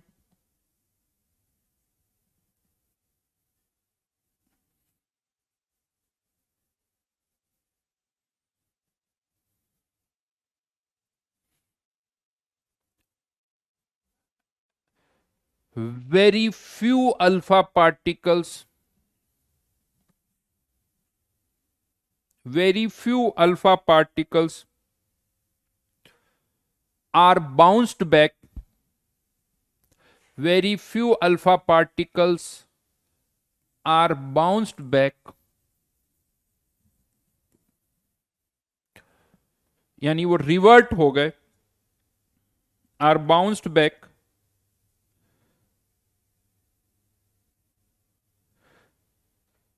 this deflection this deflection must be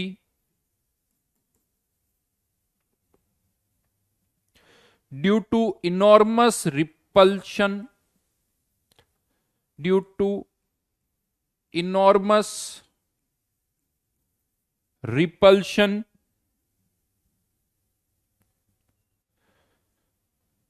must be due to enormous repulsion force.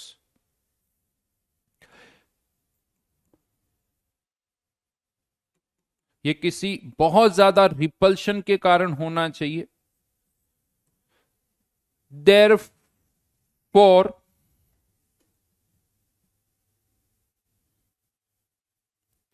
it was concluded that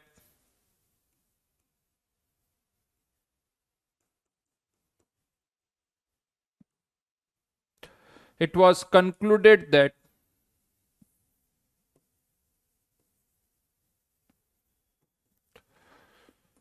positive charge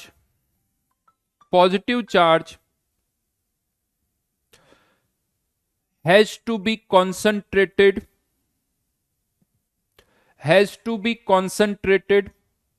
यहां लिख रहा हूं,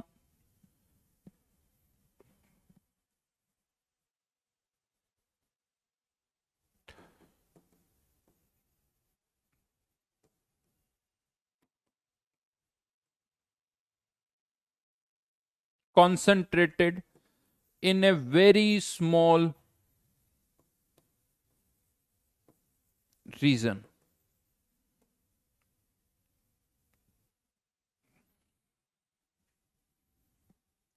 That repelled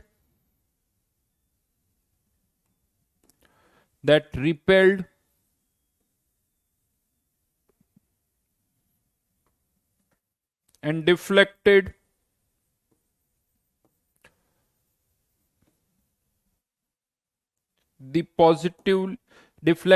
the alpha particles. Right? But Rutherford, ये लिखा हुआ एनसीईआरटी में, इसीलिए मैं बता रहा हूं. टाइम हो गया डिस्कशन का, अभी टाइम है बेटा, 7:15 तक क्लास है, जस्ट वेट. अभी 10 मिनट और बाकी, फिर लास्ट के 20 मिनट्स डिस्कशन करेंगे. एक और थर्ड कंक्लूजन भी है. रदरफोर्ड, जैसे मैंने कहा, रदरफोर्ड ने गोल्ड फॉयल और अलग अलग सबके साथ एक्सपेरिमेंट्स किए. तो अब इसका हमारे पास ज्यादा कोई ये कि कहां से आया ये थ्योरी, ये डिटेल नहीं दी गई है, बस हमें रिजल्ट्स पता होने चाहिए. रदरफोर्ड ने कुछ कैलकुलेशन की और उन कैलकुलेशन से ये भी फाइंड आउट किया कि एक एटम के अंदर एक न्यूक्लियस की रेडियस कितनी होती है. लिख लो वो third point. The calculations by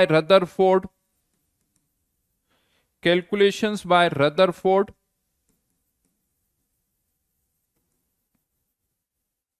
showed that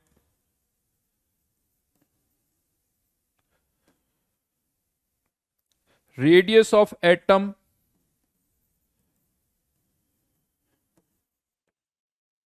is about 10 raised to power minus 10 meter, while that of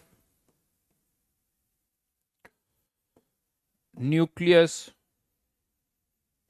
is 10 raised to power minus 15 meter.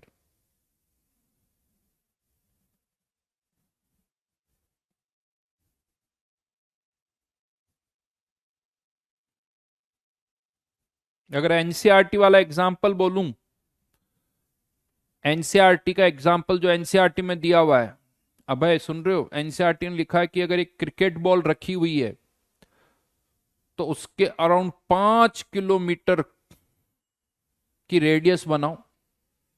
उस 5 किलोमीटर बड़ा रेडियस पे जो उतना बड़ा अगर ग्राउंड है तो एक क्रिकेट बॉल जो होगी वो न्यूक्लियस है, और वो 5 किलोमीटर रेडियस का जो ग्राउंड होगा वो एटम की साइज होगी। अब क्या ना, एनसीईआरटी वालों से क्या फेंक रहे हो यार, हैं? हैं भाई, हो ना तुम यही?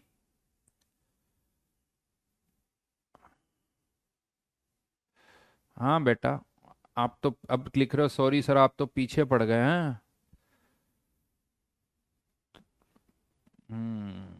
अभी तुम्हें बहुत कुछ सीखना बाकी है बच्चे, थोड़े एटिकेट्स भी सीखने बाकी है तुम्हें। अभी आए नहीं है तुम में।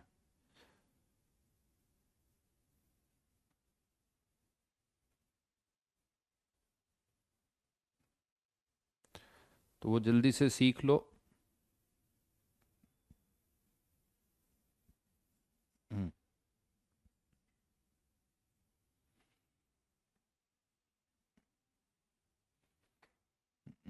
तो ये ध्यान रखना, ये बाकी यूट्यूब टाइप्स मत समझना तुम।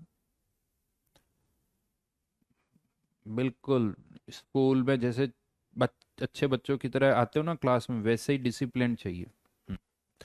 Conclusion by Rutherford showed that radius of an atom is about 10 raised to power minus 10 meter, and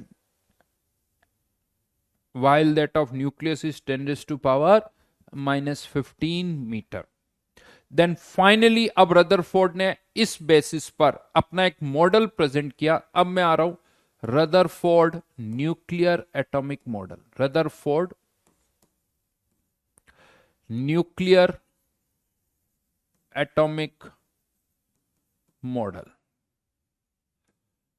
अभी तक अब रदरफोर्ड ने कहा कि एक एटम को, अब ये इसमें कुछ प्रेडिक्शंस भी है, इसमें रदरफोर्ड की कुछ प्रेडिक्शंस भी है। तो फर्स्ट थिंग तो रदरफोर्ड ने क्या कहा कि every atom has a nucleus जहां पर न्यूट्रॉन और प्रोटॉन प्रेजेंट होते हैं। All all the neutrons and protons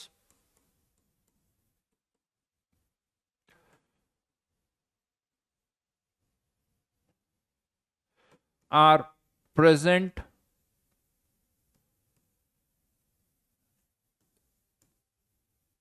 at the center of an atom in a very small volume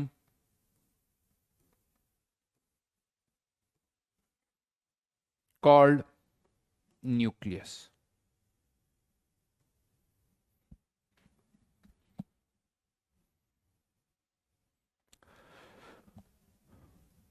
ये तो आई थिंक बहुत क्लियर है कि यहां से उसने कहा कि न्यूक्लियस में प्रोटॉन होते हैं,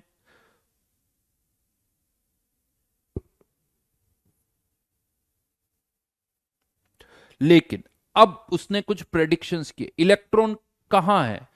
तो उसने कहा कि इलेक्ट्रॉन जो होते हैं वो न्यूक्लियस के अराउंड सर्कुलर ऑर्बिट में रिवॉल्व करते हैं। अब ये ऑब्जर्वेशन से नहीं आया, ये उसने प्रेडिक्ट किया। प्रेडिक्शन कहां से किया? सोलर सिस्टम से। उसने देखा कि यार तब तक सोलर सिस्टम में ये समझ में आ गया था कि अर्थ सन के अराउंड रिवॉल्व करती सर्कुलर पाथ में। तो यहीं से रदरफोर्ड ने भी कहा कि इलेक्ट्रॉन्स भी जो है ना वो न्यूक्लियस के अराउंड सर्कुलर पाथ में ट्रेवल करते होंगे। तो जो सेकंड पॉइंट है, nucleus is surrounded by electrons nucleus is surrounded by the electrons that travel, that move around in circular path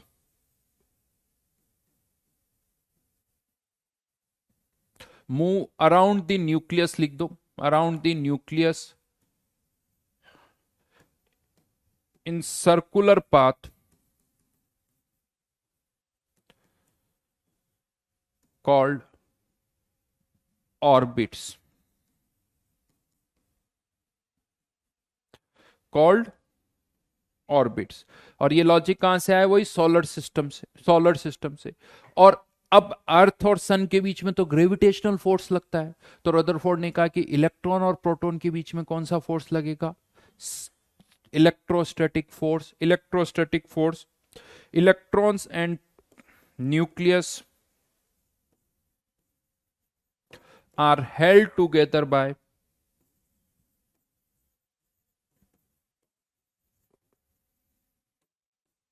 electrostatic force of attraction।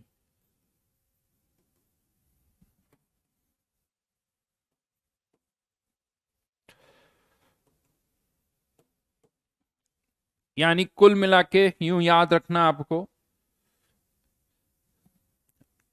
इसका प्रूफ एज सच कोई proof नहीं है, ये उसके प्रेडिक्शंस हैं कि इलेक्ट्रॉन सर्कुलर पाथ में revolve कर रहे हैं, इसका कोई प्रूफ नहीं है। और फैक्ट बताऊं आपको, आज भी हम में से ये कोई नहीं जानता कि एक एटम में इलेक्ट्रॉन्स कैसे रिवॉल्व कर रहे हैं, वो सर्कुलर पाथ में कर रहे हैं, नहीं कर रहे हैं, कैसे कर रहे हैं, आज भी हमें नहीं पता। तो आज भी कोई नहीं जानता क्या हो रहा है, बट ठीक है, ये इस तरह का एक प्रेडिक्शन किया गया। शॉनिश का कहना, सर सोलर सिस्टम में तो इलिप्टिकल पाथ होते हैं। बेटा इनिशियली ऐसा ही था, इनिशियली वो सोलर सिस्टम में सर्कुलर पाथ थे, धीरे धीरे डेवलपमेंट हुए, बाद में पता चला इलिप्टिकल है। उसमें भी तुम आगे और जाओगे तो तुम्हें और कुछ समझ में आएगा, इलिप्टिकल के अलावा भी तुम्हें और पता चलेगा कि वो इलिप्टिकल है या कुछ और है। तुम आगे अभी तक पहुंचे नहीं हो।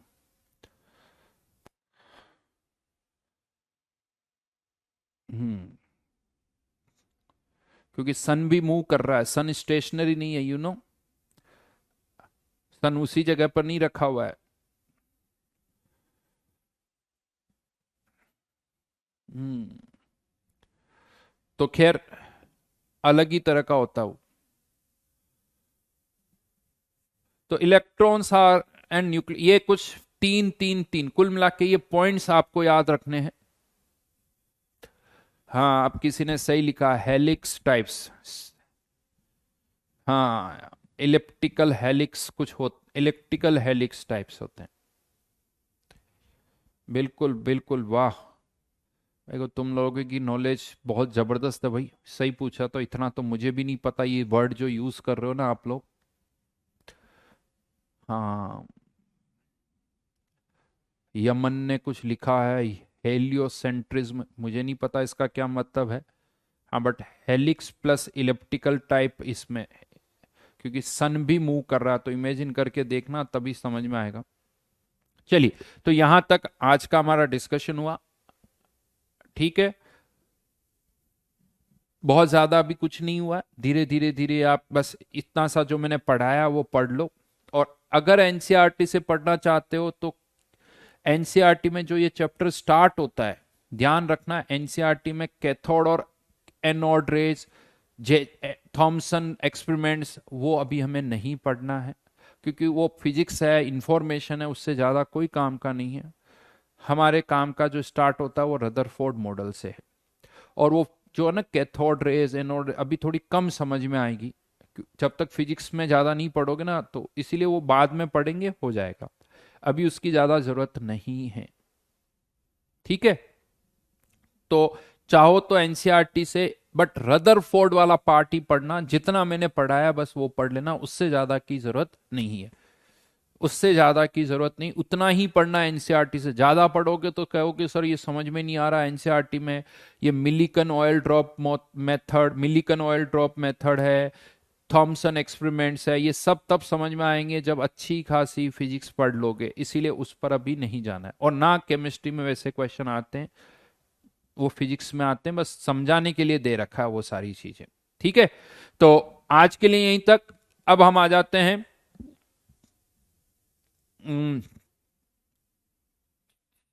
रियल गैस के डिस्कशन पर। तो चलिए रियल गैस वाले पार्ट पर मैं आ रहा हूं, रियल गैस वाला डिस्कशन करते हैं, ठीक है।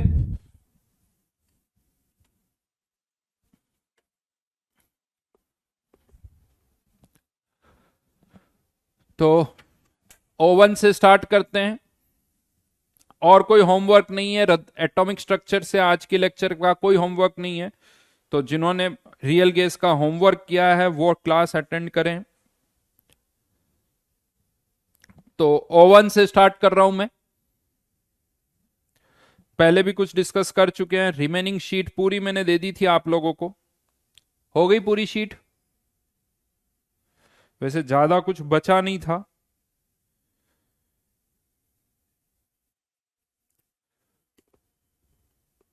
सभी के कमेंट दिखते हैं बेटा यहां पर। इसमें केवल डाउट पूछोगे, O1 में ही पूछोगे।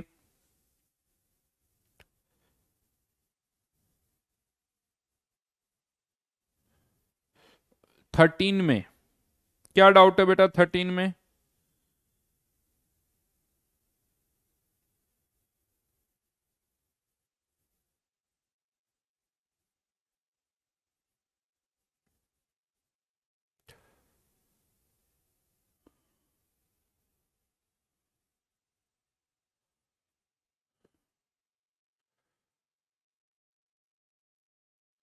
बेटा 13 में ढंग से पढ़ो, कौन से बी की बात हो रही है?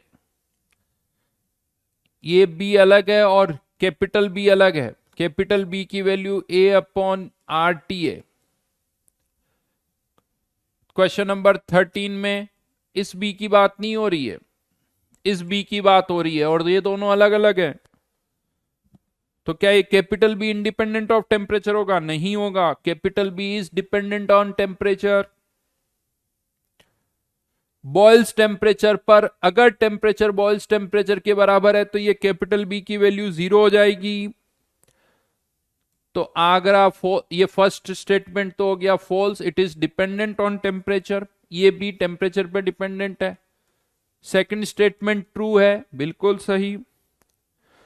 और थर्ड वन, क्योंकि B/Vm है तो has the dimension of molar volume, ये भी ट्रू है। होपफुली समझ में आ गया होगा। Next,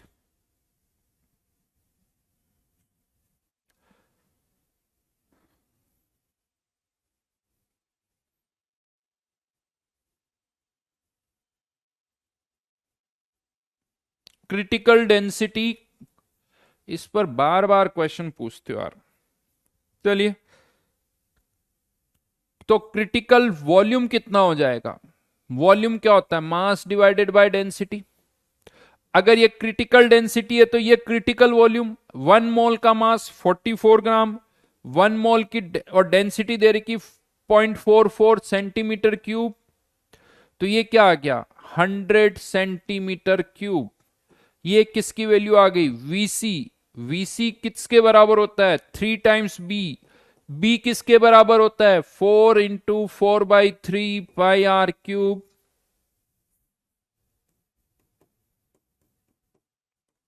into N A. Solve करो, आंसर आ जाएगा।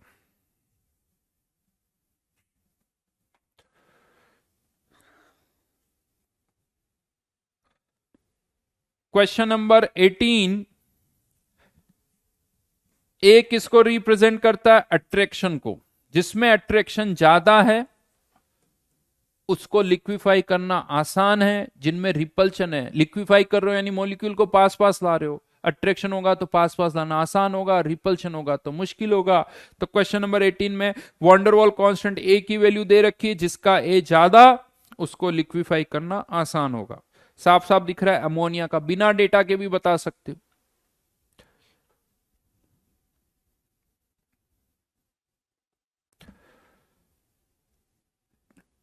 ट्वेंटियथ क्वेश्चन,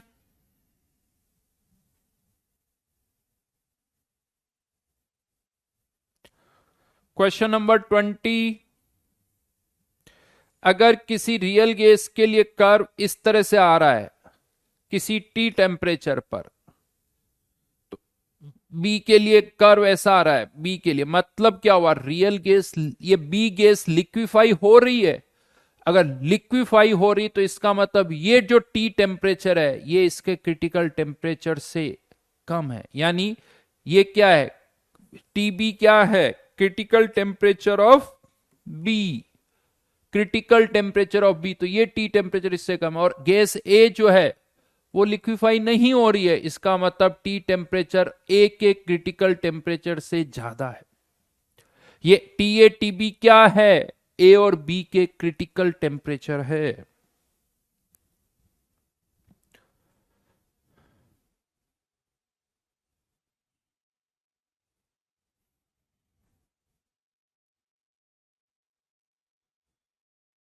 क्वेश्चन नंबर 14, देखो इंफॉर्मेशन तो दे रखी किसका क्रिटिकल टेम्परेचर ज्यादा है, वाटर का क्रिटिकल टेम्परेचर O2 से ज्यादा है।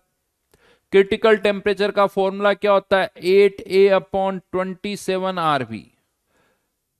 तो यहां पर मैं आपको बता दूं क्रिटिकल टेम्परेचर डिसाइड करने में मेनली रोल ए का होता है, वैसे ए बाई बी दोनों ही है बट ज्यादा फोकस ए पर करते हैं हम, जिसमें अट्रैक्शन ज्यादा उसका क्रिटिकल टेम्परेचर भी ज्यादा। ये पोलर है, ये नॉन पोलर है, इसमें अट्रैक्शन ज्यादा तो उसका क्रिटिकल टेम्परेचर भी ज्यादा।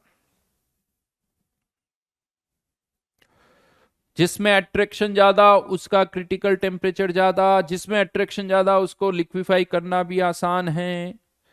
कोई कह रहा है कि क्वेश्चन नंबर 20 का आंसर गलत है, मेरे हिसाब से तो बिल्कुल सही है। गलत सही क्या बता दो तुम। आगरा आंसर है इसका 20th का, अगर ये दे रखा है तो बिल्कुल सही है आगरा आंसर। चलिए S1 में कोई डाउट, S1 में तो मेरे हिसाब से सारे कर ही चुके हैं, ज्यादा कुछ बचा हुआ नहीं है।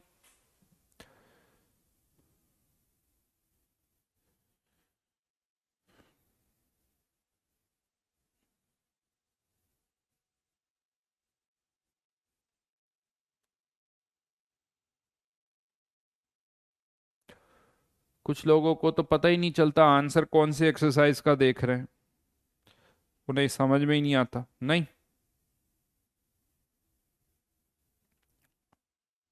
S1 में बस थोड़े बहुत ही क्वेश्चन दे रखे थे, डायरेक्ट फॉर्मूला लगाना है, डायरेक्ट फॉर्मूला लगाना है, कोई डाउट नहीं।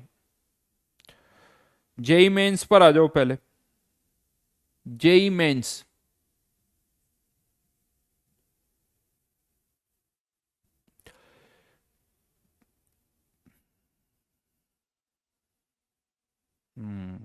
वापस समझा दो 20th बेटा, वापस देख लेना, रिकॉर्डेड है ना, देख लेना, वापस समझा दो। 4 साल का कोर्स करना पड़ेगा बेटा फिर उसके लिए, समझ में आई बात। 7th और 8th,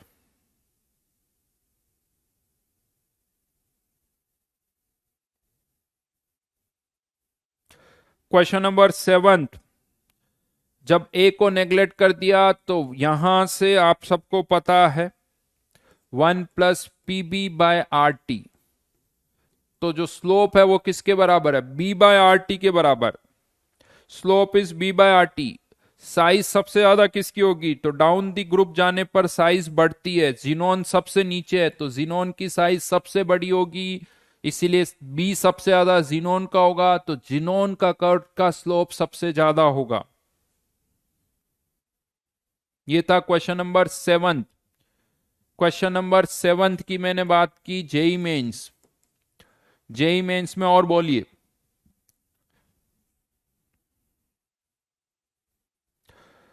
जो थर्ड पूछ रहे हैं मेरे को लगता है उनको पढ़ना छोड़ देना चाहिए।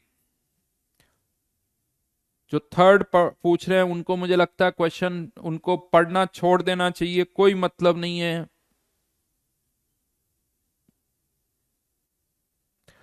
फोर्थ में इश्यूज हैं। फोर्थ अच्छा क्वेश्चन नहीं है।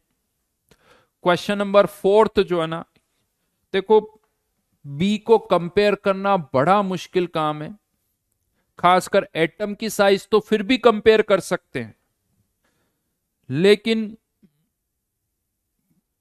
मॉलिक्यूल की साइज कंपेयर करना कि Cl2 बड़ा होगा या C2H6, ये पॉसिबल नहीं है। तो एक गंदा क्वेश्चन है, अच्छा नहीं है, नहीं कंपेयर कर पाओगे। फोर्थ क्वेश्चन को बस मैंने इसलिए दे दिया कि आपको पता हो, अदरवाइज आप इसे काट दो, कोई लॉजिक नहीं दे रहा हूं, फोर्थ हटा दो।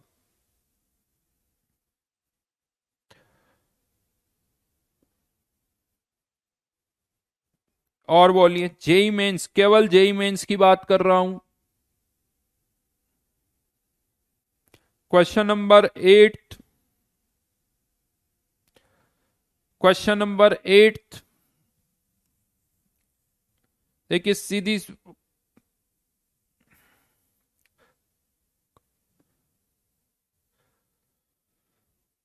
क्वेश्चन नंबर 8 में अगर हम देखें, ए और बी की वैल्यूज दे रखी है, पूछा क्या जा रहा है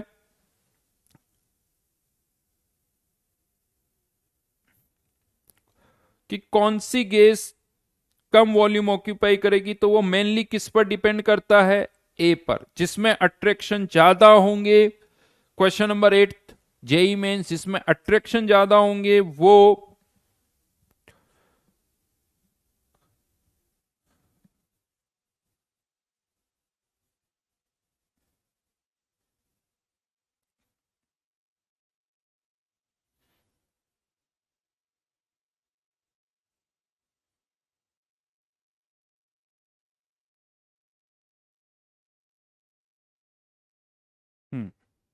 ए और सी में, ए और सी में दोनों के लिए बी की वैल्यू तो सेम है। गैस ए और गैस सी दोनों के लिए कंपेयर करो तो बी की वैल्यू सेम है। जिसमें ए ज्यादा होगा उसमें अट्रैक्शन ज्यादा है, अट्रैक्शन ज्यादा है तो गैस ए का वॉल्यूम जो होगा वो सी के वॉल्यूम से कम होगा, ए का वॉल्यूम सी के वॉल्यूम से कम होगा। और बी और डी के लिए, इनके लिए यहां पर बी सेम दे रखा है, और बी और डी में अगर हम देखें तो ए की वैल्यू सेम है, ए की वैल्यू सेम है, बी अलग अलग है। बी किसको रिप्रेजेंट करता है, रिपल्शन को। तो जिसका बी ज्यादा होगा उसमें रिपल्शन ज्यादा है, उसको कंप्रेस करना मुश्किल होगा। इसका बी ज्यादा है तो इसको कंप्रेस करना मुश्किल होगा।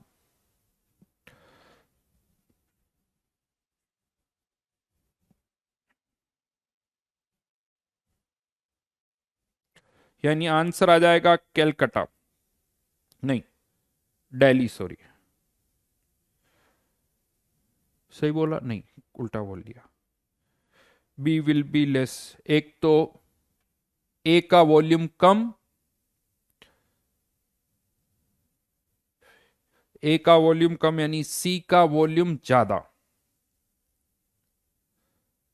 तो सी का वॉल्यूम ज्यादा मतलब बॉम्बे और दिल्ली, आंसर या तो बॉम्बे या दिल्ली। और डी को रिपल्शन जा, तो B will be more compressible, B will be more compressible कह सकते हो। तो यानी answer is Bombay, answer is Bombay. ढंग से करना पड़ेगा, कंफ्यूजन हो जाता है। बहुत अच्छा क्वेश्चन है, क्वेश्चन नंबर 8 को ढंग से कर लो, ए और बी की अंडरस्टैंडिंग आ जाएगी, ए और बी क्या होते हैं सही में समझ में आ जाएंगे अगर आप क्वेश्चन नंबर 8 को अच्छी तरह से कर लोगे तो।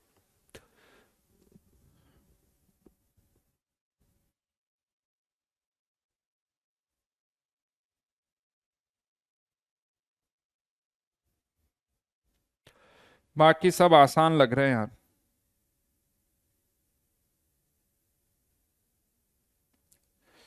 नाइन्थ बिल्कुल नहीं बता रहा हूं।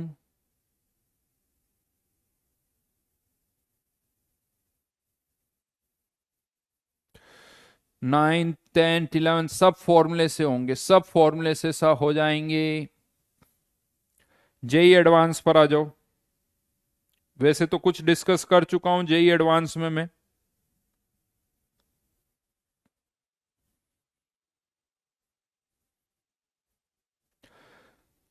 एक अच्छा किसी ने पूछा, जेई मेंस पर वापस आ रहा हूं, जेई मेंस में वापस आ रहा हूं। क्वेश्चन नंबर 5, बी किसको रिप्रेजेंट कर रहा है?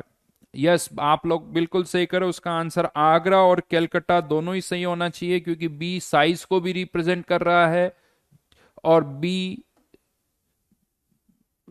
रिपल्शन को भी रिप्रेजेंट कर रहा है। तो जेई मेंस का जो क्वेश्चन नंबर 5 है उसके दो आंसर आने चाहिए, ए एंड सी। लेकिन देखो फिर से वही, मल्टीपल में आएगा तो ए और सी मार्क करना, दोनों ही मार्क करना, लेकिन सिंगल करेक्ट में आता है तो क्या एनसीईआरटी में मेनली साइज बोला गया है, तो इसीलिए अगर एक ही मार्क करना हो तो साइज को पहले मार्क करना, बट मल्टीपल में आता तो ए और सी दोनों ही सही है। जेई एडवांस में बोलिए डाउट्स, जेई एडवांस में डाउट्स बोले। सृजन बता दिया मैंने।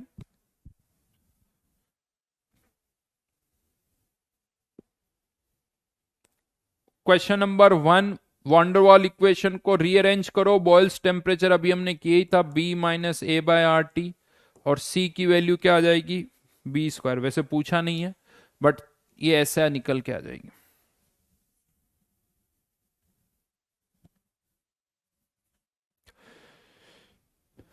कंपेयर कर लो। बॉयल्स टेम्परेचर में जब हमने वॉन्डरवॉल इक्वेशन को ऐसे लिखा तो ये बी की वैल्यू ये और सी की value B square.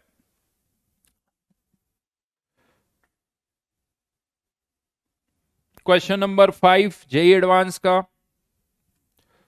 Question number 5, z equals to 1 minus A upon V M R T. z की वैल्यू दे रखी है, यहां पर भी वही प्रॉब्लम है, वॉल्यूम दे रखा है, तो z equals to 1 minus V को क्या लिख दोगे? z आर टी का स्क्वायर इंटू पी। अब सॉल्व करना, आ जाएगा आंसर।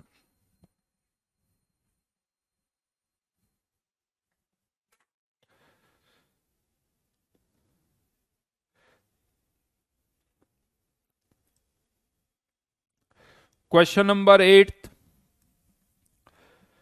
इंटरसेप्ट कोई भी रियल गैस है, intercept on Y axis. Y axis पर इंटरसेप्ट का मतलब क्या हो गया पता है आपको? वाई एक्सिस पर इंटरसेप्ट, ये अगर मैं इसको ऐसे पुट करूं, z वर्सेस p का कर्व है, तो y एक्सिस पर इंटरसेप्ट यानी z इक्वल्स टू 1।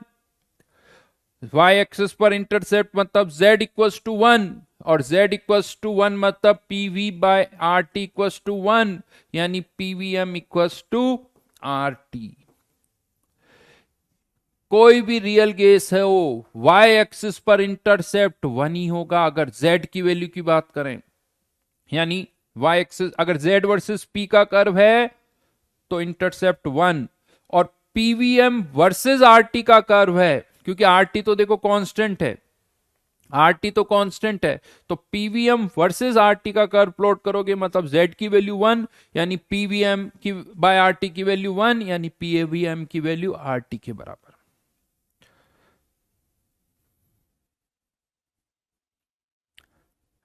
नाइन्थ अभी होल्ड करो, बाकी के और कुछ पूछना तो पूछ लो।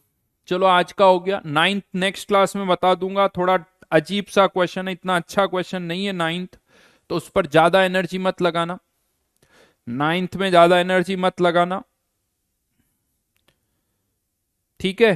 तो अभी शायद थिंक थोड़ा बहुत और डिस्कशन में बचा हुआ है, O2 बची हुई है, वो नेक्स्ट क्लास में हम कर लेंगे। वैसे ज्यादा क्वेश्चन तो नहीं है बट फिर भी O2 नेक्स्ट क्लास में जो है वो डिस्कस करेंगे,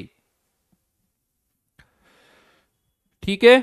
और एक और काम करना, आप लोग एनसीईआरटी पढ़ लेना, NCERT gas state chapter NCERT से पढ़ लेना।